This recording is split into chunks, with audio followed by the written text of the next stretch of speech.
Welcome back to another installment of Wacky Fanfiction, the game!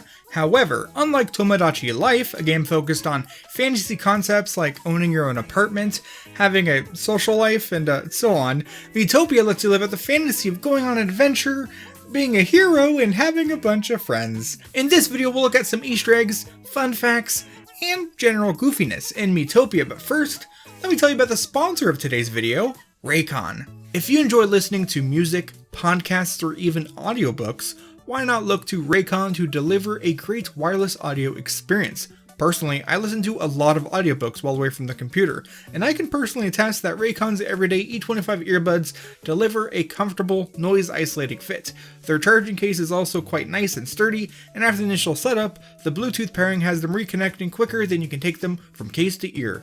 Whether you get out this summer to enjoy the weather or just hang out inside, Raycon's wireless earbuds are great for taking your favorite audio-based content wherever you go.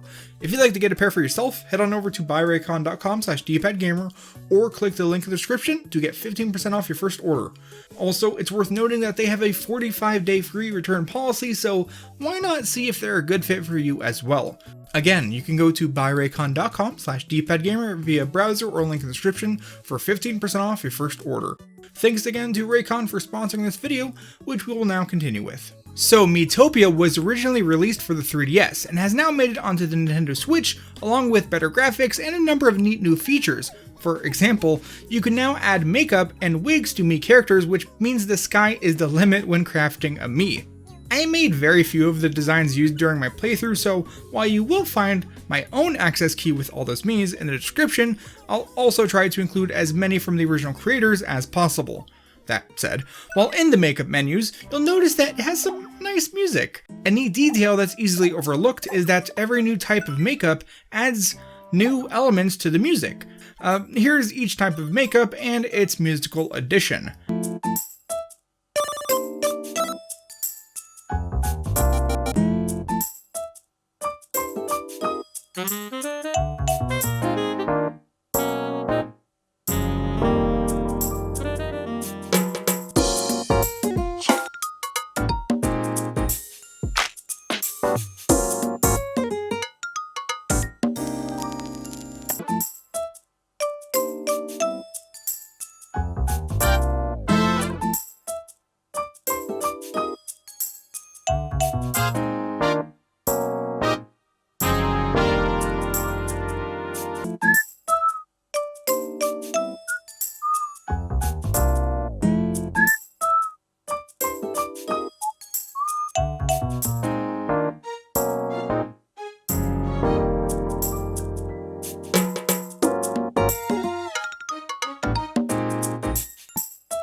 Finally, this is what it sounds like when you're all glammed up.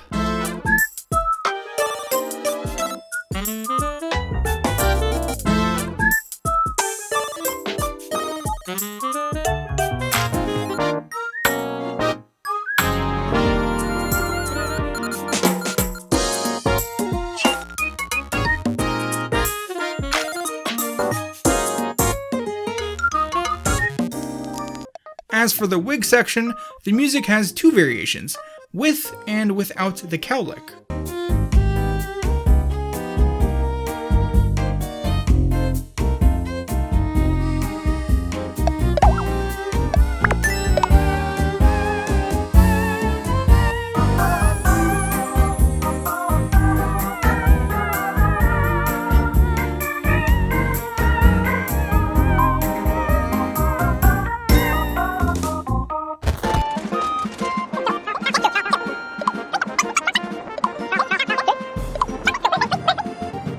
Another brand new feature is none other than the horse. It was hyped up in the trailers, and thankfully, a horse is given to you and your team very early on. I decided to design him to have a very demonic looking vibe, and his name is Invincible.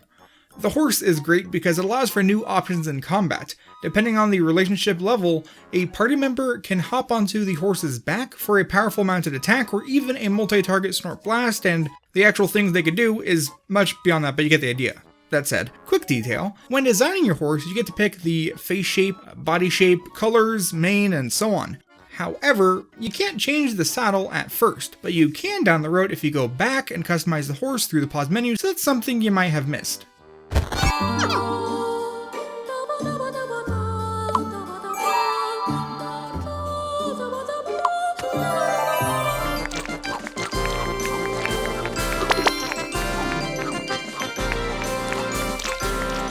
On the topic of equipment customization, armors. From what I understand, in the original 3DS version, when a Mii got a new armor, you had to either wear it or not. You could then go into the menu and change appearances to go over your new stats. Now, you don't gotta do that. You can simply choose to just equip the stats, or the piece, making fashion souls that much easier. Also, fair warning, you can also choose to not wear a headpiece unless you are the tank class. They literally cannot take off their helmets, so keep that in mind when either picking or designing your tank's Mii. Also, the tank's tin shell and platinum shell have grinning faces drawn onto the tips, much like Mario's bonsai bills. And there's also the Mage's Star Wand, which is a spitting image of Kirby's Star Rod, though it has blue stripes instead of pink. That said, there's a lot of great looking pieces of armor, robes, vestments, and so on. The only intentionally awful armor available to every job is the polka dot set. You gross lame land. Not really, okay. The actual worst one is the ragged set, which has the worst stats and can only be found in the game's roulette minigame. They're good for challenge runs and completionists, but not much else. Oh, and on the topic of garments, you may know that the Nintendo fan that you can see throughout the game will give you costumes if you show them certain amiibos, and game tickets for all others. The only amiibo that don't actually work are amiibo cards, and the delicious amiibo embedded in the Super Mario cereal boxes. Also, tanks can't wear amiibo costumes. Come on, why you gotta keep doing this to us? When it comes to getting stronger and increasing stats, one way is to stuff all types of grub down your Mii's sometimes oddly discerning gullet. Most are pretty straightforward, like cake, sandwich, dragon fruit, that last one is really good in real life. A few are notable, like the pixel grubs. On top of looking out of place amongst the rest of the grub, the 1-star pixel grub's description reads, Roast Griffin, that special 8-bit taste from your childhood, which is interesting because older games, especially Castlevania, which this might be referencing, had a very weird fixation on hiding cooked food inside the walls. Also, the Art Cookie. In order, resemble the Mona Lisa, Mount Fuji, and Lady with an Ermine, which the Noble Lady enemy is also based on. On that topic, there's a few painting-based monsters. Dancing Guide is also based on the Mona Lisa, Desert Celebrity takes after Fine Wind, Clear Morning, and Traveler's Friend is Otani Oniji. Also, the Retroputer enemy found later in the game is based on a Famicom controller, while the Retroputer 2 is based on the double-screen Game & Watch, likely the Donkey Kong one, though the color is orange instead of red, but it's close enough. Also, quick aside, the Twerkies are a crime against humanity. Yet another new feature introduced in the Switch version is outings. Outings are trips where 2 party members, or a horse and a party member, can be sent out to spend some quality time together. Each outing costs a single outing ticket, which can be attained from daily letters, story progression, or the roulette. Outings are great for raising the relationship between 2 specific party members at will, and it's also pretty fun to see what they go do.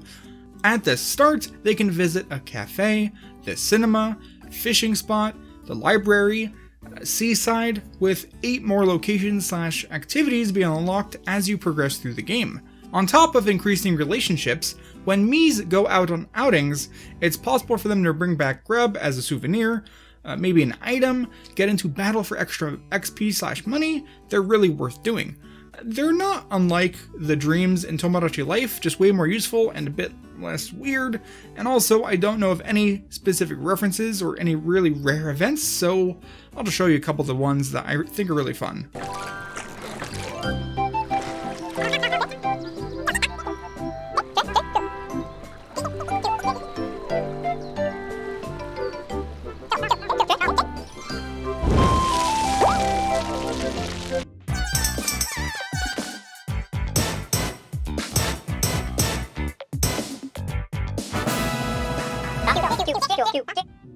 So we're at the point where I should give a spoiler warning for the rest of the video, so go play the game if you want, or continue with the video regardless, it's up to you.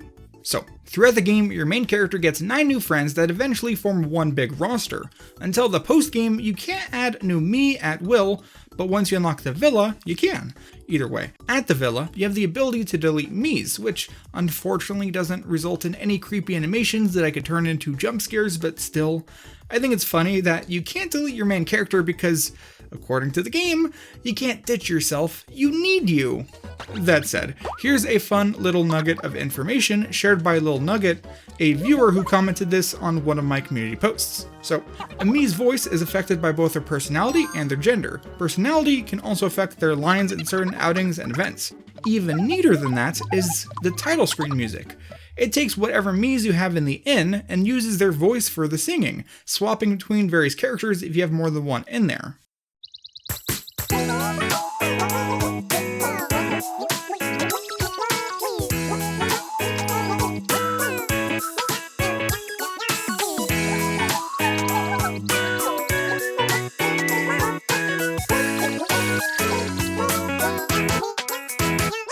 To go along with this, it's pretty cool that the title screen will actually change its background and theme to match whichever area you save and quit in. As such, you can hear multiple types of fun Mii singing, though the other world sounds a bit ominous and creepy.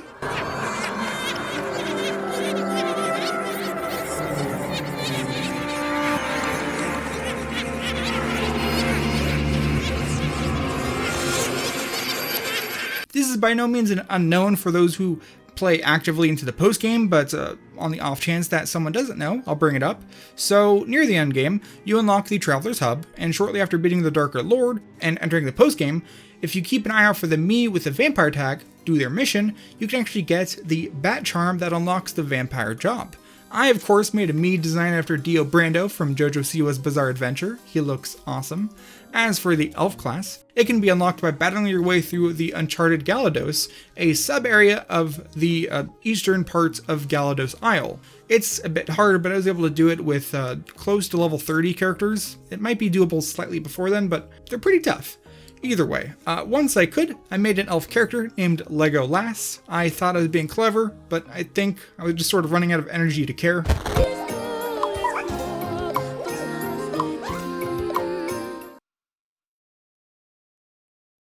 Please! I beg you! When it comes to racking up damage, the horse really helps, but there is more to the horse, of course. When you reach relationship level 15 with the horse, you can use a move called Horse Whispering. This is a very powerful move that uses all of your MP, but it can only be used by the main player character while not on auto battle, and its actual effect changes based on the job of said player character.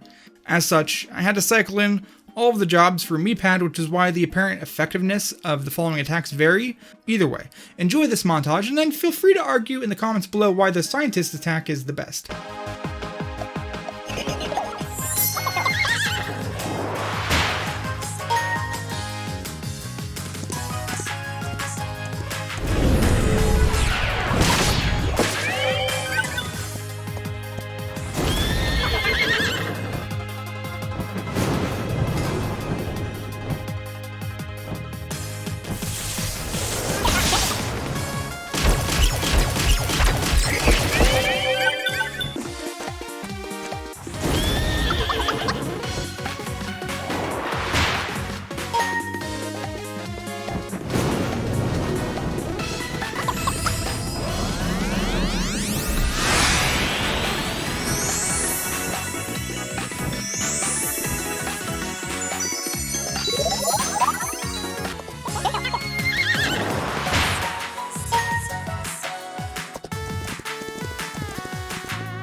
Thank you so much for watching. Thanks to my channel members for their support, with an even bigger size thanks to Pseudonymous, Achilles Rhodes, and Captain Crayfish for being super fans.